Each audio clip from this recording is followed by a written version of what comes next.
Lindsay came home after her shift to an empty, dreary apartment.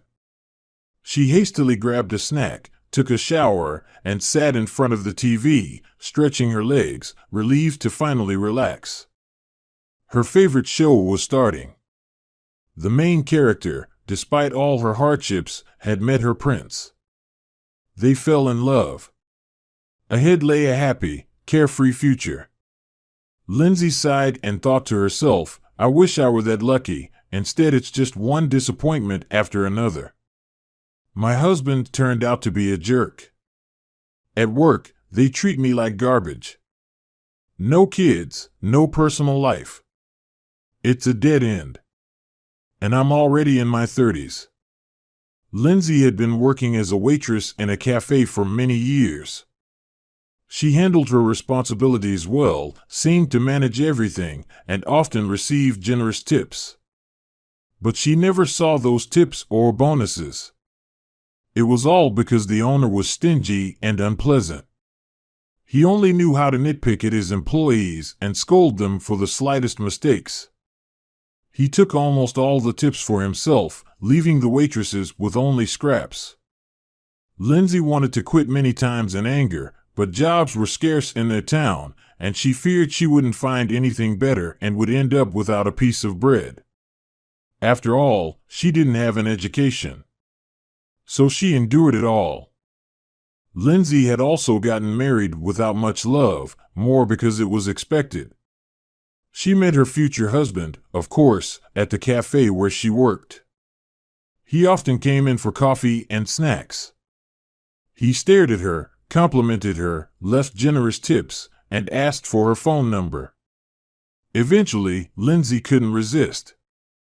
She enjoyed the attention, got to know him better, and eventually became involved with him. Stan painted a beautiful picture. He talked about working in a reputable company, having his own car, a 2-bedroom apartment, and he was physically attractive. Tall, well-built. Brunette. He gave her favorite gladioli, took her out to nature, grilled amazing kebabs, and spoke of love. It was clear that he was crazy about her. It wasn't surprising, as she was attractive. She had naturally beautiful thick wheat-colored locks down to her shoulders and big, slightly sad gray eyes. Her figure was also enviable. They were happy together. Lindsay decided it was time to get married, especially since the groom insisted on it. And after the wedding, it turned out exactly like in the Cinderella story. The woman worked for 3, took on extra shifts and odd jobs, got tired, like a horse. And her husband moved into her apartment. It turned out he was just a courier, the car was company-owned, and he rented his apartment. Since his schedule was quite flexible, he started drinking with friends often, and as the years went by, he began carousing more. He came home very drunk, very late. In response to Lindsay's reproaches, he always managed to make her feel guilty. Saying she was always at work, they rarely saw each other, and he, supposedly, was bored. He became so brazen that he even brought women straight to their apartment. The scoundrel feared nothing. Neighbors often tried to hint at this, but Lindsay couldn't believe it, just waved it off. She thought they were jealous because they had a normal family. So they gossiped behind her back. One day Lindsay found a woman's comb in the bathroom. She made a scene, but the scoundrel wriggled out, saying it was his cousin who came to visit. He even accused his wife of not having children, claiming she was incapable of giving birth, and therefore not a woman at all. A vessel without content. But I need an heir, the scoundrel often repeated. You, dear, wouldn't reproach me with all moral sins, but rejoice that I live with you, childless, for so many years. So endure my weaknesses.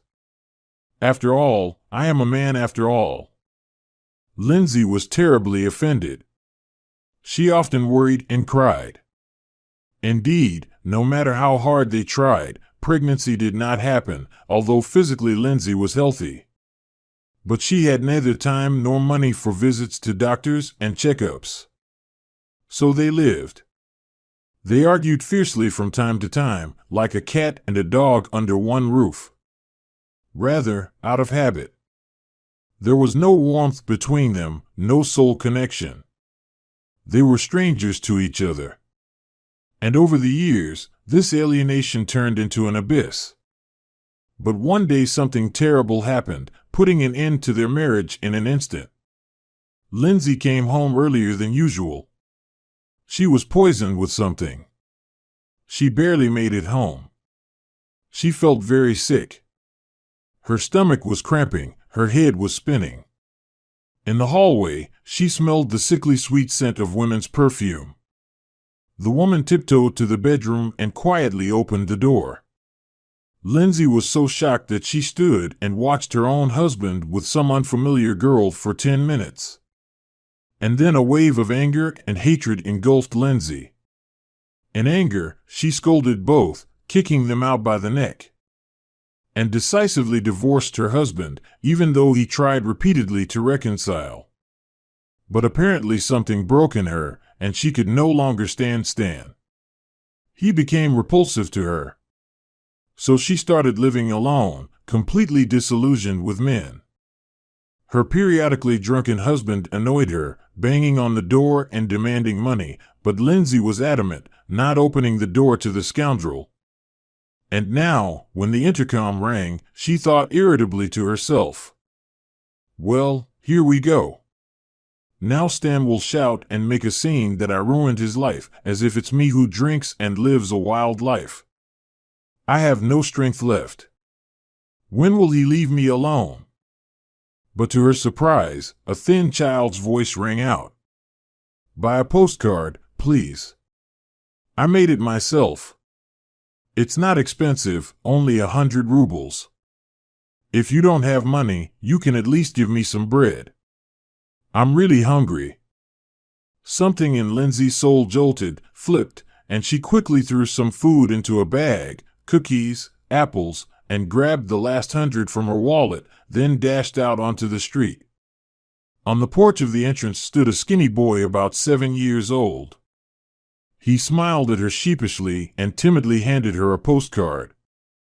"Hello, Auntie, take this. I tried very hard. Maybe give it to someone as a gift. My name is Mitch." The boy was dressed very poorly. His sweater was too small. The sleeves barely reached his elbows, worn-out trousers with patches, and old sneakers patched up a dozen times. But he was still very cute. Open gaze, dimples on his cheeks, and light curly hair that desperately needed a trim. The woman handed him the bag with food and the money. "I'm Lindsay. You can just call me Lindsay. Here's something for you to eat. Oh, it's nicely done. Did you cut out the applique yourself?" "Yes, Aunt Lindsay, all by myself, without anyone's help." "So carefully. Mitch, you're a big boy." The boy sniffed and joyfully shouted to her, "Thank you," then dashed away. And Lindsay went back to her apartment, holding the souvenir she had bought in her hands. At home, she sat back in her chair and started examining the drawing, and she just gasped at what she saw.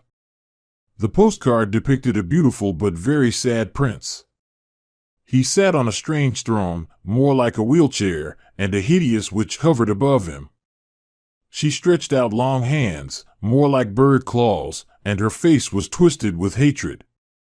The sky was cloudy, and the boy even managed to draw lightning. It seemed that something terrible was about to happen.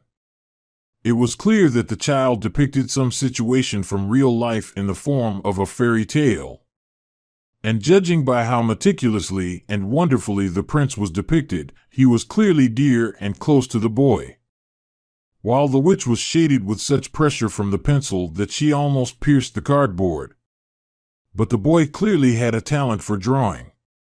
Very few children his age can depict people so accurately and proportionally and convey emotions in the drawing. The woman was horrified. Poor boy, something bad happened to him, and he can't even share it with anyone. She needed to find out everything tomorrow and try to help him. But where to find this Mitch? That was the question. The next day, Lindsay had a day off, and she set out to find the boy. She searched all the nearby yards and alleys, even went down to the heat pipes and rummaged through dumpsters where the local homeless lived. But it was all to no avail. The boy was nowhere to be seen. Lindsay was already desperate when she was unexpectedly helped by her neighbor from the stairwell, Gwen. She was the one who suggested where to look for Mitch. "I know this kid. He's been running around the entrances for 6 months, selling his drawings.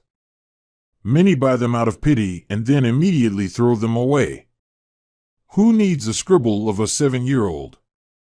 I don't know where he lives, but the kid is definitely not homeless. I often see him in the park, on a bench by the pond. He feeds pigeons there with bread.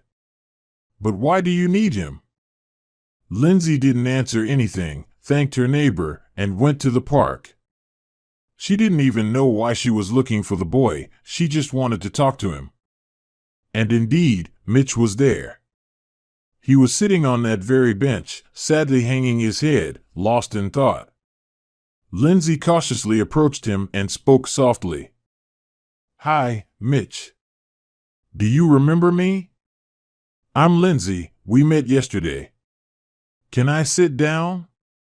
I want to ask you something, if you don't mind." The boy shrugged and moved over, making room for her next to him.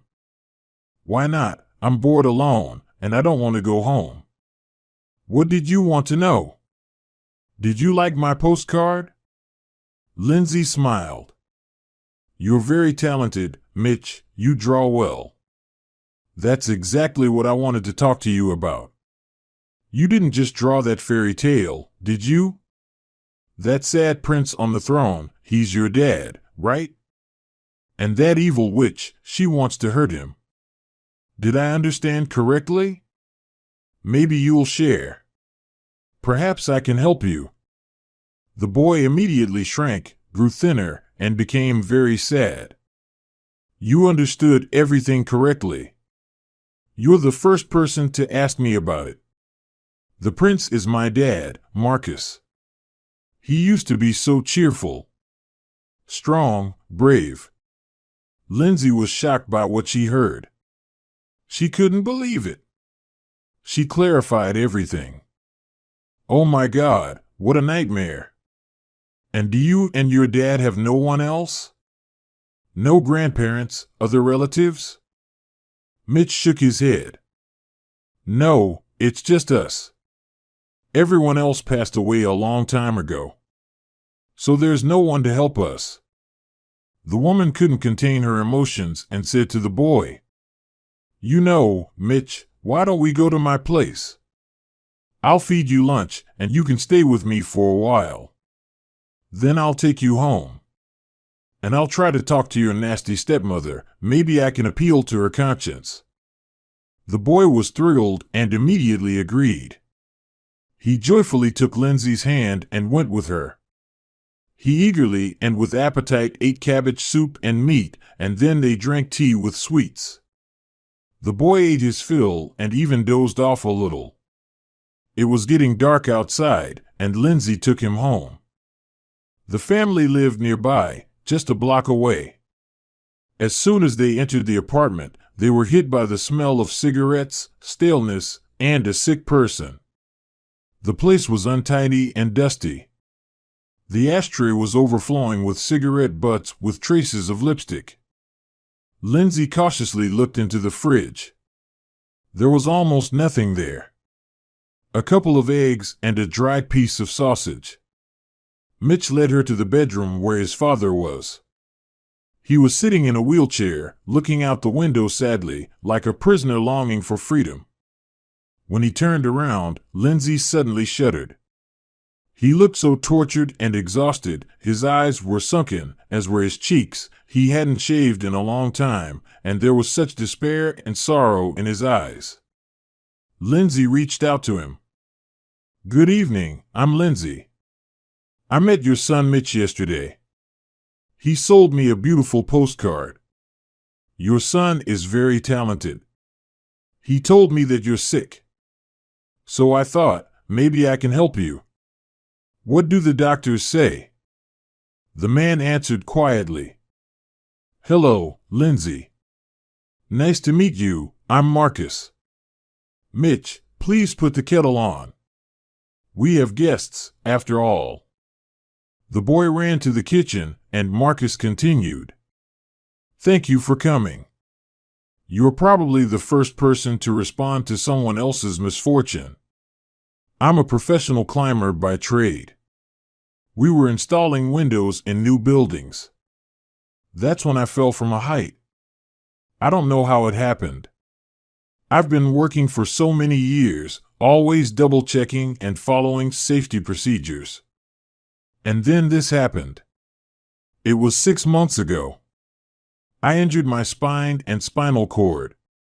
The doctors said there were chances, but we needed a huge amount of money for the surgery. And only one person in our country does it, Professor Smith. It was important to do it within the first 6 months, but Chloe didn't even want to hear about it. She dismissed me. She's my wife. We've been married for a long time. She didn't want to turn anywhere else and spend her money on me. She thinks I'm a useless vegetable. She bullies Mitch. He's been telling me about it for a long time. And I, fool that I am, didn't believe it. I thought Chloe genuinely loved me. Turns out, she only loved my money and my registration. And now, when I'm incapacitated, she's tormenting me however she wants. She knows I can't do anything. It's sickening. I would have probably hanged myself long ago. Or drunk myself to death with pills. I don't want to live at all, and there's no reason to, if it weren't for my son. I feel sorry for him, and he's already lost his mother. And if he loses me too? And I'm sorry, Lindsay, for telling you all this, but I don't have anyone else to talk to. I'm sitting here in this bedroom like a bird in a cage. Chloe hasn't even taken me out for a walk once. There's no ramp, and she doesn't want to ask the neighbors to help carry me out. Tears welled up in Lindsay's eyes as she took Marcus's hand. She felt cold and lifeless. The woman started to encourage him.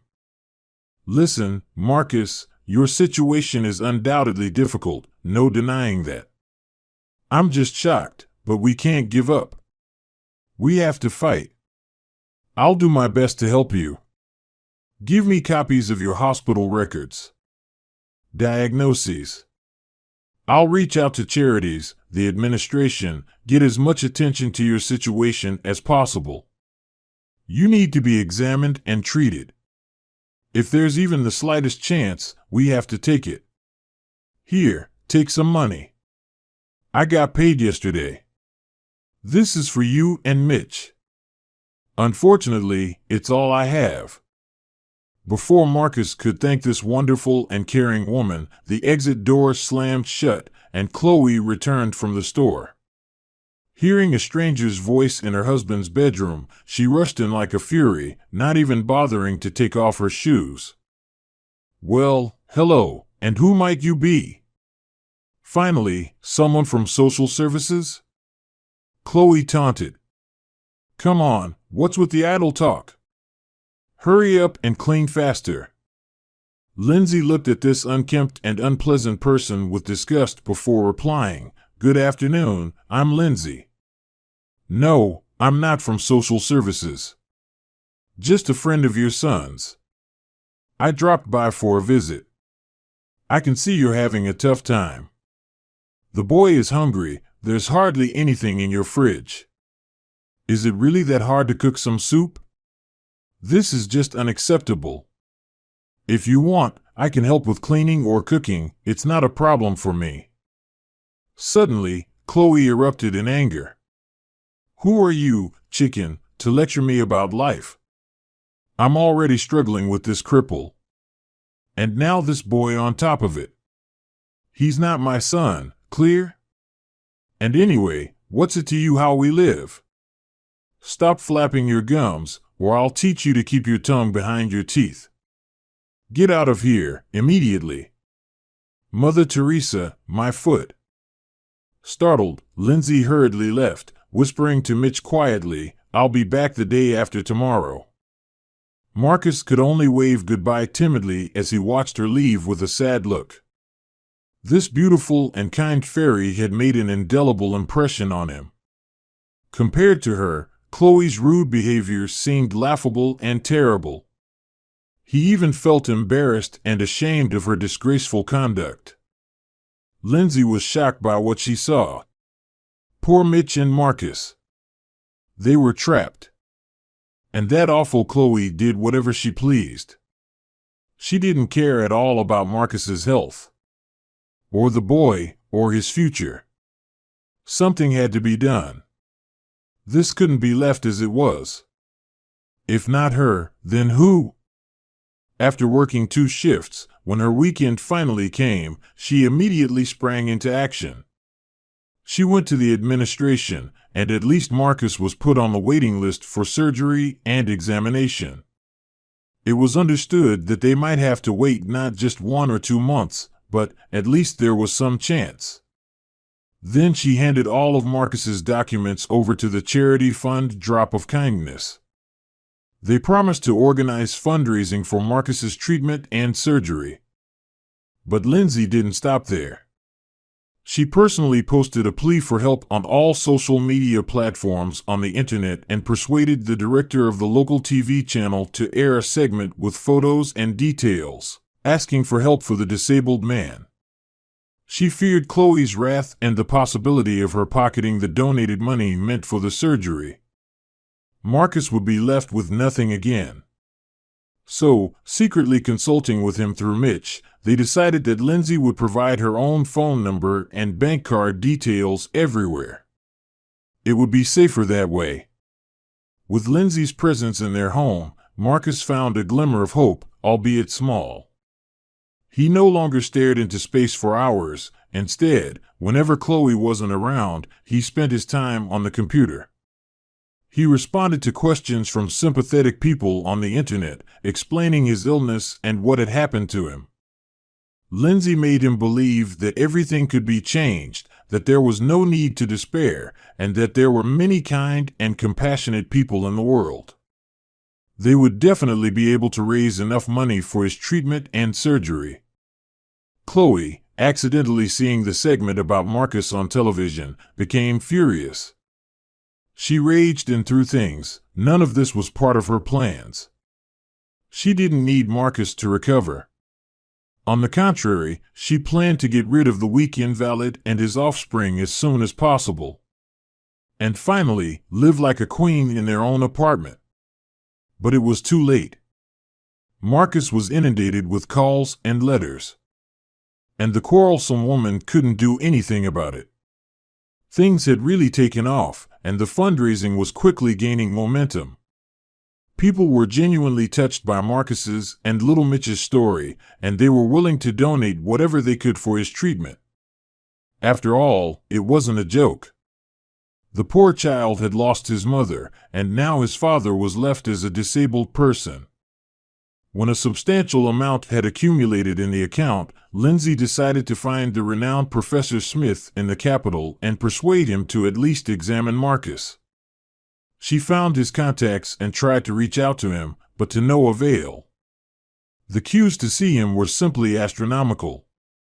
People were booking appointments a month in advance, and just getting a consultation with him was nearly impossible. After much thought, Lindsay made a decision. Seizing the moment when Chloe wasn't at home, she came to consult with Marcus. You know what I'm thinking? What if Mitch and I go to see this famous professor together? We'll just camp out by his building and beg him to see you. Will he really refuse a child? I can't seem to talk to him. They keep saying, make a general appointment. But if we do that, we'll have to wait at least 3 months just for a consultation. And it's already been 6 months since the injury, and time is working against us. Are you okay if Marcus and I go this weekend? Who knows, maybe we'll get lucky. Marcus even shed tears and took Lindsay's hand. A spark of understanding passed between them. Lindsay, please, answer me honestly, why do you and Mitch need us? Why are you bothering with us? He asked. Lindsay looked into his deep green eyes and replied, You know, Marcus, before Mitch came into my life, I was just a regular 30-year-old divorcee. I used to come home from work to an empty apartment and cry often, feeling like my life hadn't amounted to much. But when I learned about you, I realized what a selfish person I had been. I have everything, a home, a job, my health. I used to complain about how tough my life was. But now that we've grown so close, I simply can't imagine life without Mitch.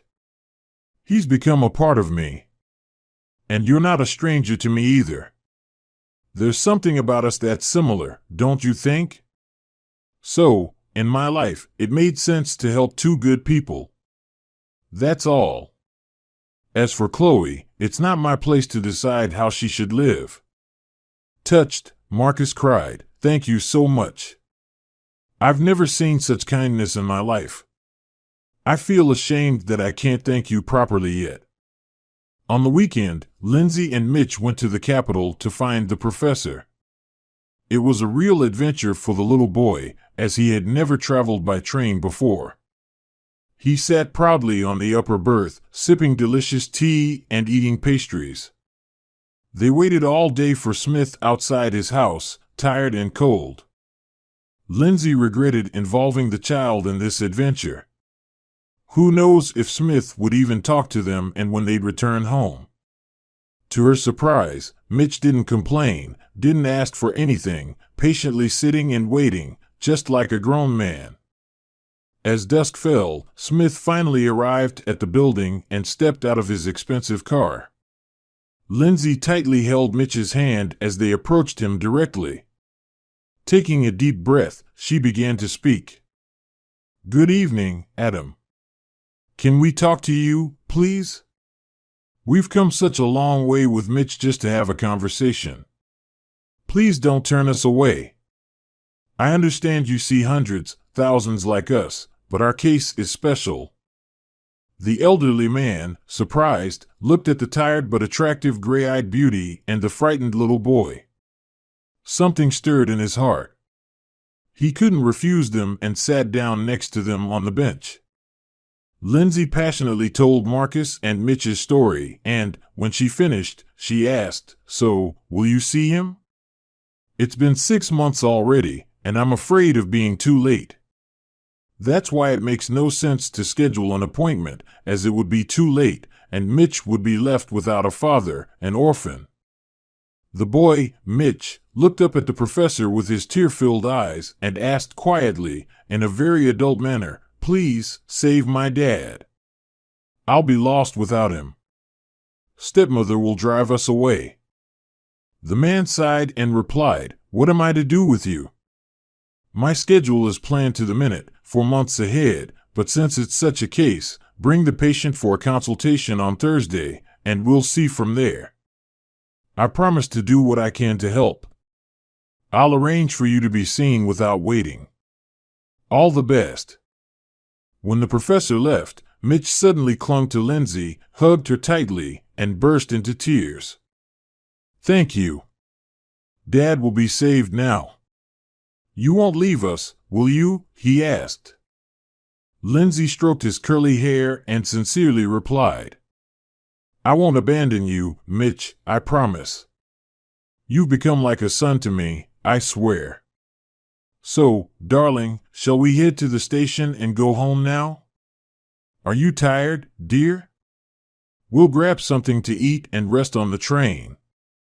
Without hesitation, Lindsay spent all her savings to arrange transportation for Marcus to the Capitol for examination and consultation. Chloe was screaming so loudly that it could be heard throughout the neighborhood. What have you done? Who gave you the right to meddle in our family? I'm against it. What's the point of dragging an invalid across the country? It's useless, Chloe exclaimed. But then Marcus intervened, speaking sternly for the first time since his tragedy. Chloe, shut your mouth. I've long realized that you couldn't care less about me and Mitch. This man sincerely helps us. Don't interfere. And if you don't like something, leave right now. Why are you burying me alive? The quarrelsome woman realized she had gone too far. Now wasn't the time to argue, as there was a risk of losing the apartment. She quickly backed down and changed her tone, hoping deep down that Marcus couldn't be helped and her plan would work. Lindsay took time off work and went with Mitch. It was important for her to hear what the professor would say and support the man if necessary. Mitch flatly refused to stay with Chloe and also went with his father. The professor examined the X-rays, CT scans, held a consultation, and then delivered his verdict to Marcus and Lindsay, who anxiously awaited it in the reception area. The doctor said, "Lindsay, it's complicated. Time has indeed been wasted, but there's a chance. If we perform the surgery right now, without delay, Marcus could walk again. The chance of success is high, but not everything depends on me. There are no budget spots or quotas, but the cost of the surgery. What's this? Take a look." Lindsay looked at the amount and gasped. Marcus's account had only half of it. She frantically thought about what to do. They had to agree. There wouldn't be another chance like this. "It took me a lot of effort to convince the professor," she confidently replied. "We agree. I'll transfer half of the amount today, and I'll send the rest by the end of this week. Is it acceptable? Don't worry, I won't let you down. We can't wait, Marcus's life is at stake. He's only 30, and I can't accept that he'll be confined to a wheelchair for the rest of his life." When the professor left, Marcus asked in astonishment, "Lindsay, what are you doing? We don't have that kind of money. Where will we get it from? We should have declined and saved up the missing amount, and then—" The woman fervently replied, "And then what? By then, you wouldn't be able to stand up. Smith said to lie down and fear nothing. I'll find the money, no matter what it takes. I'll mortgage the apartment, take out a loan, figure something out. Your life is more important. Thank you. I owe you an immeasurable debt. If I survive, I'll work and repay every penny. Just take care of Mitch, please, so that Chloe doesn't harm him, okay?" "I worry about him," Marcus said anxiously. Lindsay waved her hands. "We'll deal with it later. Let's go get registered. Time is precious. Think about what you have to do. You must recover. For our son and for me. It's important to me, so remember." They hugged tightly before parting, and Lindsay and Mitch went home. Marcus stayed in the hospital. Lindsay remained silent throughout the journey, feverishly trying to figure out where to get the remaining amount in a few days. Her thoughts raced. Her mind was in complete chaos. Mitch's voice broke her contemplation the next day. "Lindsay, can I stay with you until Dad returns? I don't want to go to Chloe, she's mean." The woman hugged the boy and held him close. "I never intended to take you to her, my dear. You'll stay with me for now. Don't worry, I'll be happier this way. Let your father deal with Chloe later. It's not my concern." The next day, after her shift, the woman rushed to the bank hoping they would approve her loan. But no matter how much she pleaded or explained the situation, she was denied. Her salary was too small, and the loan amount was too large. The woman came home completely shattered and disheartened. Mitch greeted her. The boy wanted to do something nice and fry potatoes. It turned out to be very tasty. Lindsay ate with appetite and praised the boy. "You're such a good boy. But things aren't going well for me. I urgently need to get money for your dad, but so far, it's been unsuccessful." "Don't worry, Mitch, we'll make it through. The main thing is for your father to recover." Suddenly, the doorbell rang. Surprised, Lindsay wasn't expecting anyone and went to open the door. Standing on the doorstep were an elderly couple, sharply dressed and evidently well off. The man greeted her. "Good day, are you Lindsay Grimes? My name is Clark, and this is my wife Monica. We were given your address by a charity foundation. We're looking for Marcus. Is he here by any chance? We were told that you're raising money for surgery. We initially went to the address where he lives, but we were met unfriendly by some unpleasant woman. She said she didn't know where Marcus was or when he'd return. So, we decided to stop by here." Lindsay ushered the guests into the room and honestly and openly told them everything. About the professor, about Chloe, and about the missing amount. Then she asked, "But why do you need Marcus? Are you acquaintances of his?" Mitch said they have no relatives. I asked, "Or do you just want to help? It would be very helpful, as we urgently need money now. Every penny counts." The man sighed and began to explain everything in detail, trying not to miss anything. "The thing is, Marcus is our biological son, that's why we're looking for him. I'll try to explain everything, although it's such a mess that we barely figured it out ourselves. Monica gave birth to our son 30 years ago in a maternity ward at the same time as another woman. She also gave birth to a boy. But due to a blackout caused by bad weather, all the transformers blew, the power went out, and there was chaos and confusion. As a result, our children were mixed up. My wife and I are dark-skinned, tall, and they gave us a redhead boy. We couldn't understand who this Tom was all the time. He was completely unlike us, neither in appearance nor in character. He grew up unruly, uncontrollable, didn't want to study at all. He changed schools 3 times because of his terrible behavior. Things got worse. He was expelled from college for skipping classes. He went off the rails and got involved with shady characters. He often played in casinos for money, squandered fortunes we worked so hard to earn.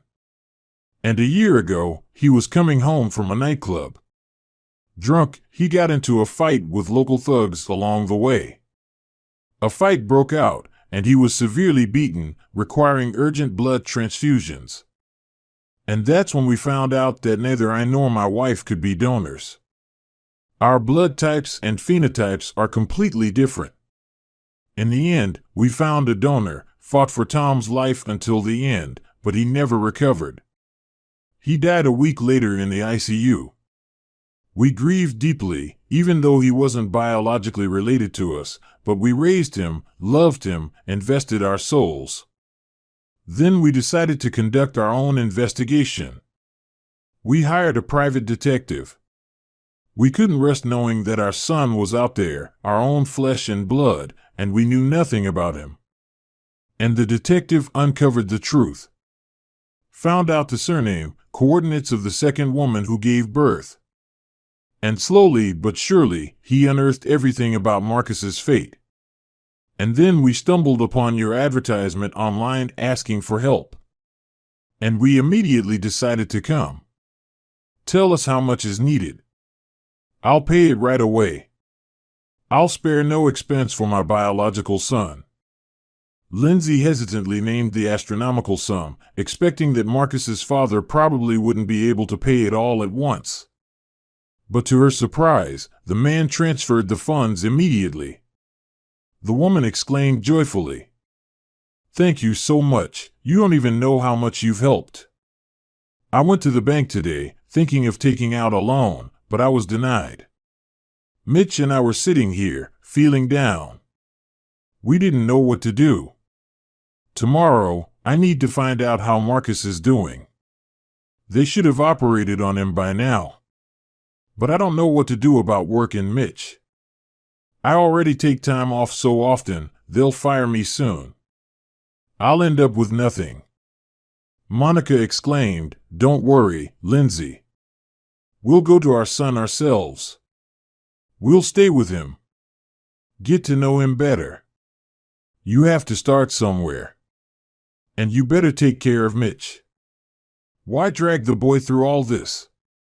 Treatment and rehabilitation take time. I admire you, honestly.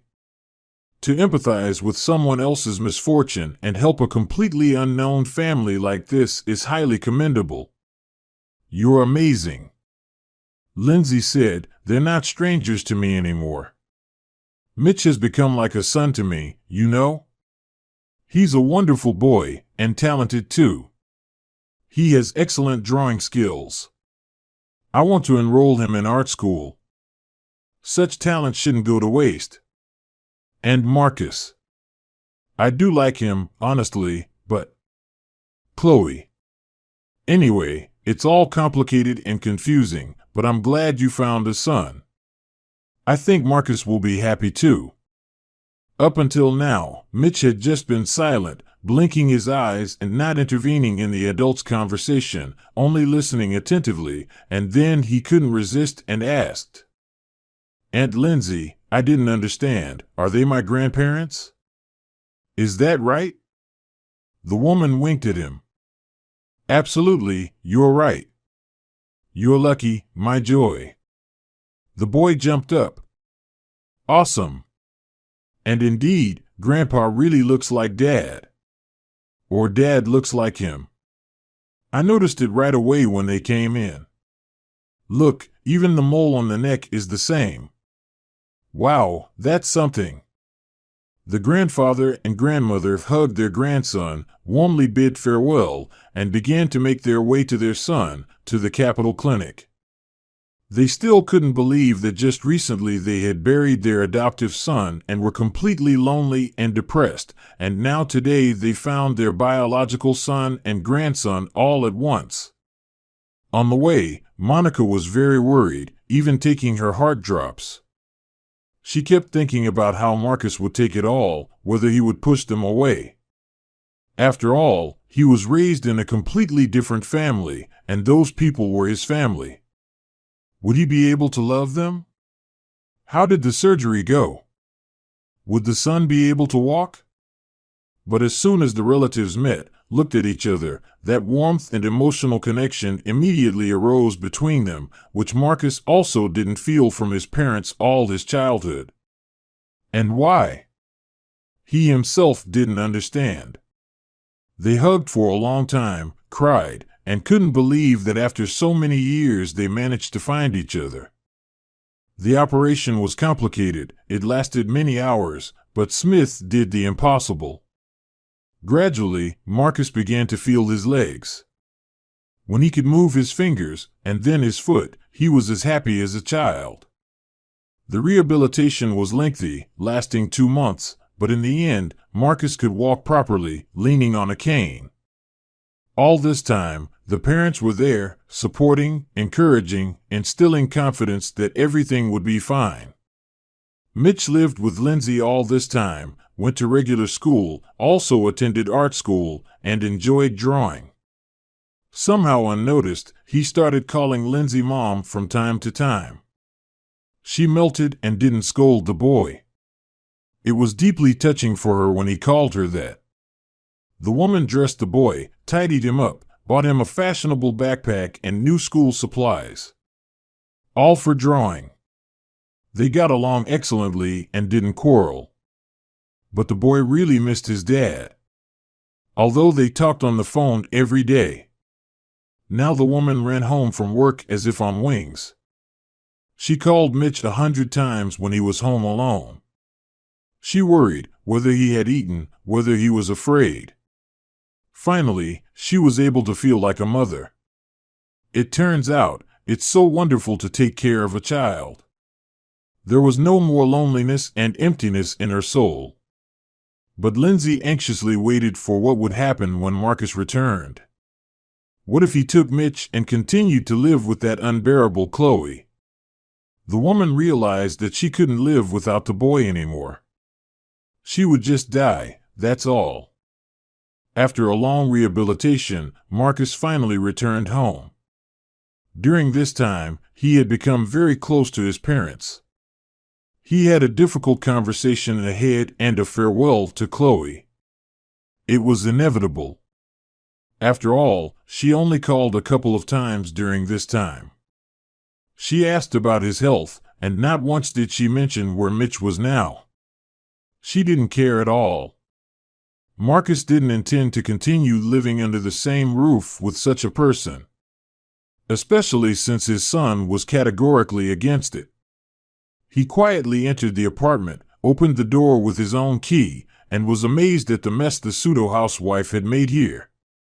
Things were scattered everywhere, the floor hadn't been cleaned for a long time, and there was a sea of dirty dishes piled up in the sink in the kitchen. Chloe didn't expect to see Marcus, so she was sitting with a cigarette and a glass of wine in the armchair, chatting with someone on the phone. She was laughing madly. "Oh, Marcus, you're home already? What a surprise. I'm so glad." The man smirked bitterly. "Yes, the fool is back home now. And you better hurry up and get out of my apartment to your little doll. He misses you, you know. You're so deceitful, Chloe. Mitch saw through you the first time, and I, like a fool, believed in love." Chloe resisted to the very end, trying to plead, causing scenes, but Marcus was relentless. He simply couldn't bear to see this messy, two-faced woman anymore and wondered at himself. How could he have loved her once? Compared to her, Lindsay was simply an angel. The next day, he took on the task of cleaning the apartment and preparing a celebratory dinner. Finally, everything was sparkling and shining, and Marcus went to get his son and Lindsay. The little one, seeing his father at the door, squealed with joy and threw himself into his arms. He clung to him, hugged tightly, and whispered, "Dad, I missed you. You're walking on your own. That's awesome."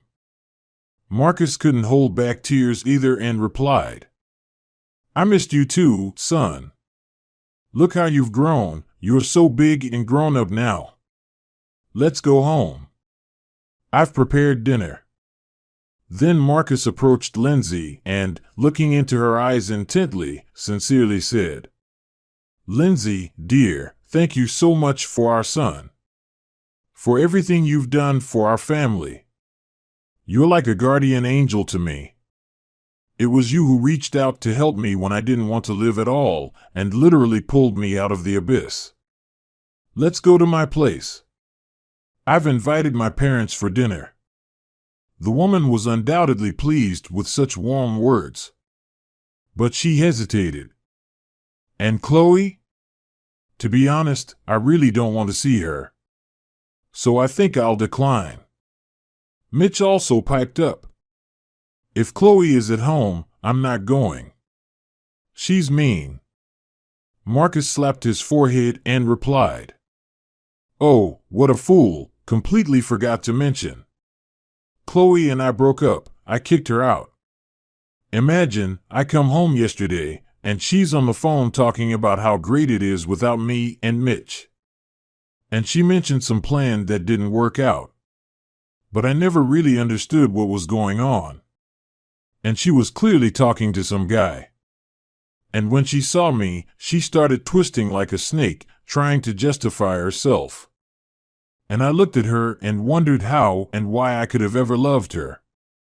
So I kicked her out of the apartment." Mitch jumped for joy and shouted, "Hooray! That witch is gone. Just like in a fairy tale. Mom, Lindsay, come with us, please. I don't want to part with you. We still have the 3 times table to go over today." I remember.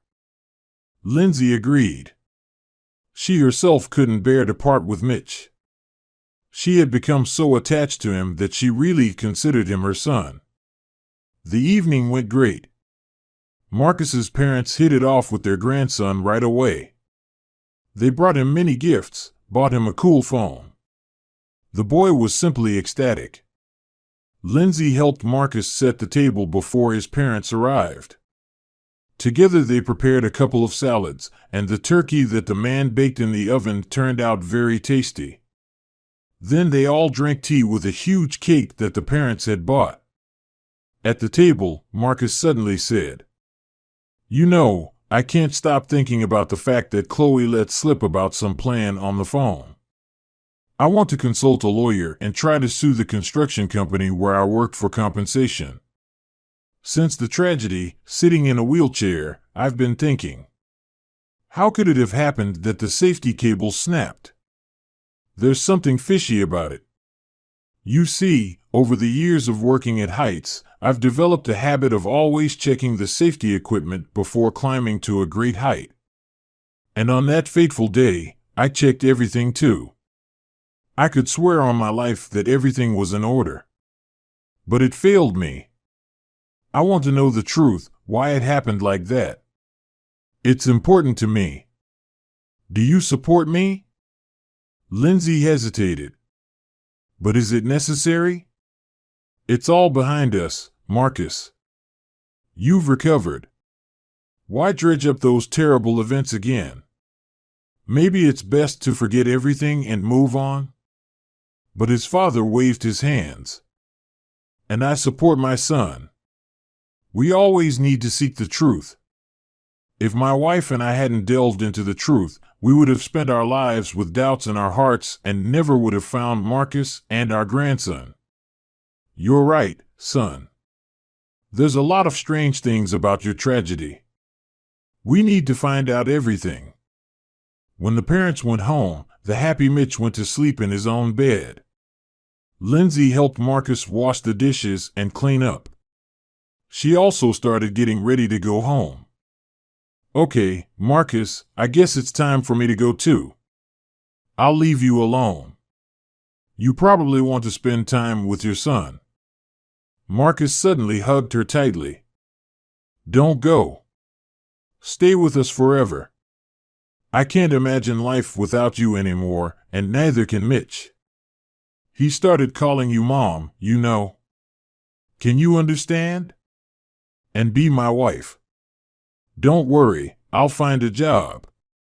I can't promise mountains of gold, but I'll take care of you and our son. I'll cherish you both, like the most precious things I have." These were the cherished words Lindsay had longed to hear. Marcus and Mitch had already taken up residence in her heart, and she couldn't imagine life without them. The woman replied, "Yes, I agree." They never parted again and began to live in Marcus's apartment. Lindsay rented out her own apartment to a friend from the cafe. The woman had just divorced her husband. Marcus got a job as a real estate agent. He successfully rented and sold apartments to people without deception. After all, he knew all the pitfalls of new construction projects. Lindsay finally took the risk and left the hated cafe where she had endured her boss's bullying for so many years. Marcus's parents helped her get a job as a manager in a large company through acquaintances. At first, Lindsay was very worried, bustling around, thinking she wouldn't cope, but gradually she got used to it, and everything started working out. The schedule was excellent, an 8-hour workday, and the director was a good, calm person, not a tyrant. Finally, the woman stopped being horribly tired. Now she had enough time to spend with her son. Mitch was doing excellently and enjoying school, especially the art classes. He showed great promise. His works took top places in various competitions. Everyone without exception noted that the boy was very talented. Lindsay noticed that there was no longer any witchcraft or negativity in his works. They were paintings of absolute happiness. Bright phoenixes of unseen beauty, wonderful landscapes, and very often dogs appeared, specifically dogs. The sensitive woman realized that Mitch dreamed of a pet, but as always, he didn't dare to talk about it. In the evening, she approached her husband to talk. "Marcus, listen, Mitch's birthday is in a week. I'll organize everything. He wanted to invite his friends from the studio over. Let's give him a puppy. I know he's been dreaming of one for a long time." Marcus asked in surprise, "Do you think so? But he never mentioned wanting a dog." "If that's the case, then I don't mind. Just not too big, okay?" Lindsay laughed.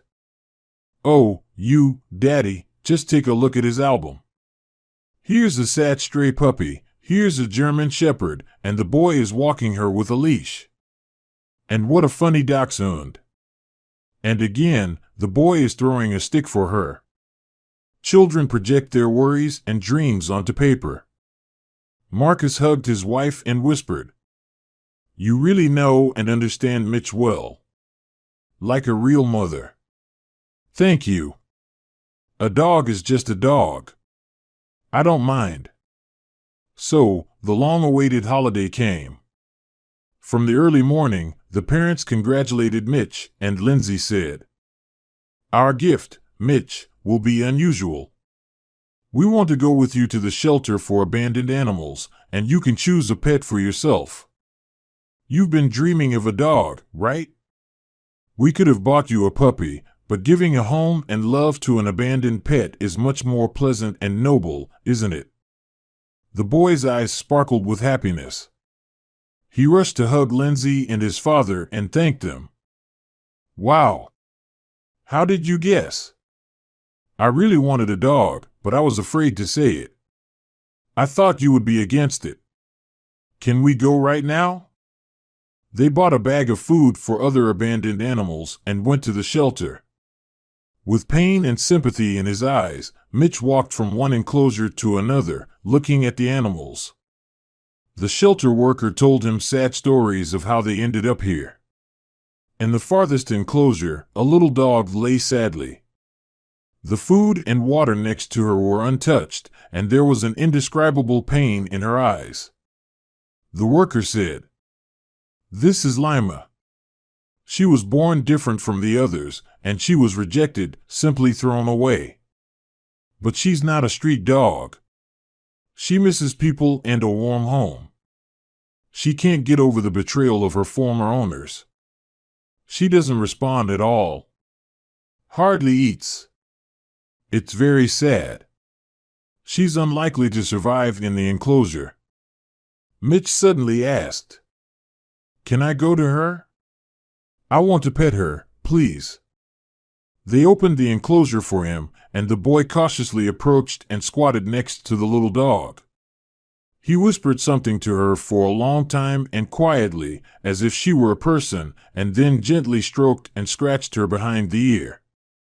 It was incredible, but suddenly Lima stood up, wagged her tail, and licked his hand, then his cheek. Lindsay and Marcus understood. Lima would now live with them. On the way, they stopped by a pet store and bought everything they needed. Food, a bed, a leash, flea products, shampoo, a toy ball, and much more. The first thing they did was bathe the dog. She wasn't afraid of water at all. On the contrary, it was evident that she had often been bathed before, and she truly enjoyed the process. Lima turned out to be a Snow White, very cute dog. Kind and affectionate. She knew her business, barked at strangers, and adored her own. Now the whole family enjoyed going to the park and walking with Lima. Mitch ran around with her like crazy and was absolutely happy. Meanwhile, an investigation was conducted in the construction company. A criminal case was opened regarding Marcus's tragedy at the lawyer's instigation. Outrageous facts emerged. It turned out that the safety belts had been deliberately cut. Marcus's partner, Arnold, who was in cahoots with Chloe, had done it. These scoundrels had been lovers for a long time and had devised a cunning plan to kill Marcus in this way, float Mitch into a children's home, and live in the man's apartment happily ever after. But things didn't go as planned. Marcus survived, and now Chloe decided not to do anything and not to treat the man, sending him off to a care home for the disabled. But even there, fate intervened, thanks to Lindsay, and thwarted her sinister plans. But now that the whole truth had come to light, Chloe and Arnold faced a decent sentence for attempting to murder a person. Finally, the scoundrels would get what they deserved. Marcus was in shock. He couldn't wrap his head around the fact that he had lived with such a snake for so many years. It was unbelievable to maim the life of a close person. Wanting his death just for housing. Nothing sacred. Marcus often thought that Lindsay was nothing less than a godsend. At precisely the moment when he had completely lost hope and wanted to end it all, she appeared. One wanted to kill, the other saved a stranger, giving her all. Such different souls. A year passed. Life went on as usual. The family lived quietly, happily, peacefully. But recently, Lindsay hadn't been feeling well. She became nervous, distracted. Suddenly, she felt like crying for no reason. She lost her appetite. And at night, the woman would retreat to a separate bedroom and sit there, sad and tearful. Marcus became seriously concerned. He had never seen Lindsay like this. She had always been lively and cheerful, but now she seemed darker than a storm cloud, with tears almost constantly welling up in her eyes. The atmosphere in the family reached a boiling point. Marcus couldn't take it anymore. "Lindsay, what's going on? Did I offend you somehow? If so, tell me. Let's talk about it. Have you fallen out of love with me and Mitch? Why do you seem so unlike yourself? Let's do something about it. Let's go to the doctor tomorrow. I can't go on like this anymore." The woman suddenly burst into tears. "I don't know. I don't understand anything myself. I just feel bad, you know? And I can't understand why. I don't feel like eating. I feel nauseous. I'm all over the place. Silly thoughts keep popping into my head. What if it's an illness? Who knows? I can't think about anything. I don't want anything, and it's as if I have no strength." The next day, Marcus took a day off from work and took his wife to the clinic. The woman underwent a full examination and all the necessary tests. When it came to the gynecologist, she surprised the whole family. After the examination, a stern, elderly woman in glasses casually made notes in the chart and said aloud, "Pregnancy, about 13 weeks. Your condition is quite understandable. Hormones are adjusting. I'll prescribe vitamins and sedatives for you. Finish the course, and everything will be fine. Your age is excellent, so register with us. We'll keep an eye on you. So far, I don't see any deviations. All the best to you." Lindsay sat there, mouth agape, unable to utter a word. She couldn't wrap her head around the doctor's statement. "I'm pregnant. I'm going to be a mom. But is it really true? I hadn't even hoped for such happiness. My ex-husband had convinced me that I was childless, and I believed him. And Marcus was telling her something." He joyfully waved his hands, shaking her shoulders. Kissed her hands. The man was happy that they would have a child together with Lindsay. But how do I tell Mitch about this? Won't he be jealous? Won't he be upset? Lindsay thought for a long time about how to tell him and decided to try drawing it. In the evening, she sat down next to him at the table and asked the boy, "Mitch, let's draw something that everyone knows but is afraid to say. Okay? Just be honest." The son gladly agreed. He loved to draw. Lindsay did her best to depict herself, her husband, her son, the dog, and a stroller with a baby. And the son drew a school notebook and a red pen marking a 2, equivalent to a D or F grade in some grading systems. They exchanged drawings. Lindsay started the conversation. "Mitch, are you upset about getting a bad grade at school? Are you afraid to tell your dad and me?" The boy nodded. "Well, I'm usually an A student, but this time, I don't know what came over me. I made so many silly mistakes on the test.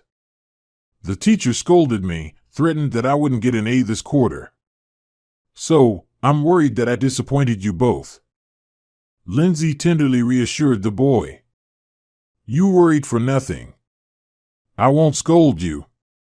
And neither will Dad. It's nothing to be afraid of. Everyone has bad days. I'm sure you'll redo the test and fix the grade. But even if you don't get an A this quarter, is that the most important thing in life? Don't worry." The boy brightened up, feeling relieved. He started to look at Lindsay's drawing with interest. Then he laughed. "Mom, you're like kids.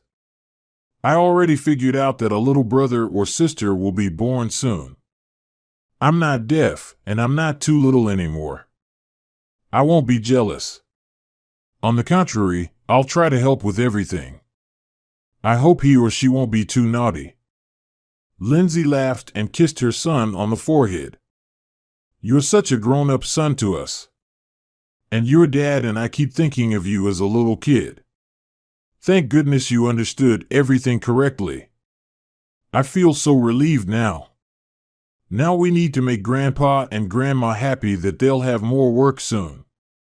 They'll have someone to look after." In the evening, peace returned to the family. Lindsay snuggled affectionately against her husband and whispered, "You and Mitch have given me real happiness. It's so wonderful that we are now one big, happy family." Marcus sleepily hugged his beloved and held her close. "No, it's you, my happiness, the meaning of life. I'll never give it away to anyone, ever."